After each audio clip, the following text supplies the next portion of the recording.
slow pokes, we need a speed master. Big money flowing, that's a signal in the air. Inside of confidence, for a win we gotta care. Index and Daiso, the tools of the trade. Heels, racing tips, the winning moves are made. Heels, racing tips. What's up mga boss, and welcome sa Kel Racing Tips. Ayan, napakahirap ng karera ngayong araw ng Sunday. Pero sana matapat naman tong dihang to, no?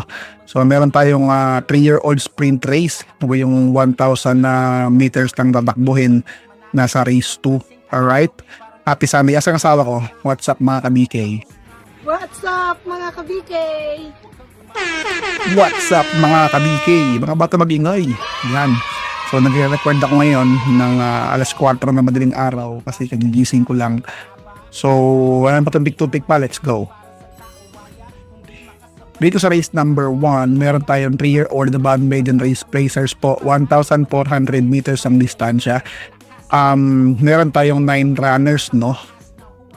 So, napansin niyo puro Australia yung mga tumatakbo. Yan, si Ride High, si Aussie Bound, si Victorious Babylin, tsaka si Concrete Solution. So, apat na imported horse. So, tara, simulan natin to. Dito sa race 1, meron tayong maiden race to. So dito na lang patumpik-tumpik pa dahil may 1-4 na takbo to. Tama ba? Teka lang double check ko lang mga boss. Dahil may 1-4 sa Novatos to, malamang di nalawan to. Diba? Malamang di nalawan yan. So dito, entry number 6 tayo dyan na si Victorious Babylin. Tapos lalagyan ko siya ng Aussie Bound. And of course, Ride High. Diba? Baka sama ko lang dito si Attorney Medona at saka si Concrete Solution dahil malasin talaga itong si Charles Reyes eh. So kayo pa rin na masusunod mga boss ha. Let's go to race number 2. Race number 2, we have 3-year-old sprint race. Ito na yung 1,000 meters ang distansya. 9 runners po mga boss. Isa tayong couple entry natin, si Gentleman Bell at saka si Lily Bell. So dito, pusoy sa Katie ang entry number 5 na si Hisopine. So tara, Hisopine tayo dito. Tapos lagyan natin ng Constatic Offer. Tapos lagyan natin ng Gentleman Bell. Yan. Lagyan rin natin ng Circus Crowd. Yan. Baka mag-shego-shego rin kasi yun mga boss eh. Diba? Kaya ingat-ingat tayo kasi munggaya yan, no? Or, diba? So let's go to race number 3. Race number 3, meron tayong class 5, 17 to 41 split, 1,400 meters ang distansya. Dito lang pagtumpik-tumpik pa ulit. Ito na naman tayo. Wala kami pakialam. Entry number 8 na si California King. Tapusin. Yan. Diba? Ang pwede lang makalaban yan, boss, si iikot lang. Alright? Single fight lang yan. 8-9. Alright? Let's go to race number 4. Race number 4, meron tayong class 5, 17 to 41 split, 1,400 meters ang distansya. Dito magtatatlo ko rito. Sino yun? Siyempre, dito tayo kay Ma'am Renzel. Alright? Entry number 6 na si BP ng Babylus. Sasamahan ko siya ng Distant Thunder. And of course, entry number 9 na si Isaiah. Alright? Para na masusunod mga boss ha. Let's go to race number 5. Race number 5, meron tayong class 4, 42 to 56 split, 1,600 meters ang distansya. Medyo malayo-layo to mga boss. Diba? So dito, tayo dito? Tatlo ba o apat? Apat.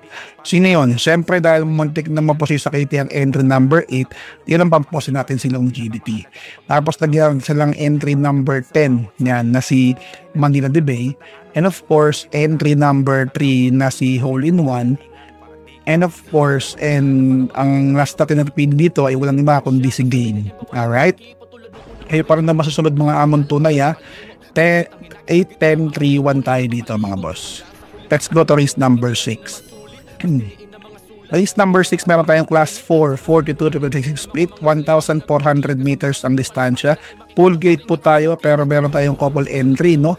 Si Bantay Sarado tsaka si Shanghai Silk. Wala kaming pakialam. Wala kaming pakialam! Wala kaming. So dito, tatlo lang ako. Sino yung tatlong yun? Siyempre, entry number 7. Nandito ito. Nakayate yan. Entry number 7 na si Sky Story. Lalagyan ko siya ng entry number 2 na si Dakota Elegance. And of course, entry number 12. Yan, si Take a Chance. Yan. Yan, magkukuha ko chance dyan. I take a chance. Diba? Pwede nyo kuhain si Bantay Sarado at Shanghai Silk. Kayo pa rin ang masusunod mga boss amon tunay. Baka pakarero ni Habirto mag-ingat-ingat kayo. Let's go race number 7. Race number 7, paratingan na po na yung winner take all, pick 6, pick 4, pick 5, DD1, extra double. Dito, multiple bosses sa Korean entry number 8, no? Meron tayong class 5, 17-41 split, 1,400 meters ang distansya, 11 runners, alright?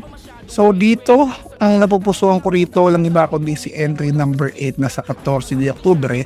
Sasamahan ko siya ng Rabano, hindi naman si Nico yan. Hindi naman si Nico yan, hindi naman si Manetira yan.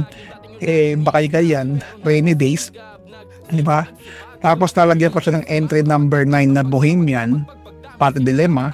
And of course, long shot natin na walang iba kundi si entry number 1 na si French Leather. Okay, mawawala niyan mga boss ha. Yan. So kung gusto nyo manalo ng long shot, yan sama niyan. French Leather. Alright? Happy Sunday po and God bless you to all. Bye!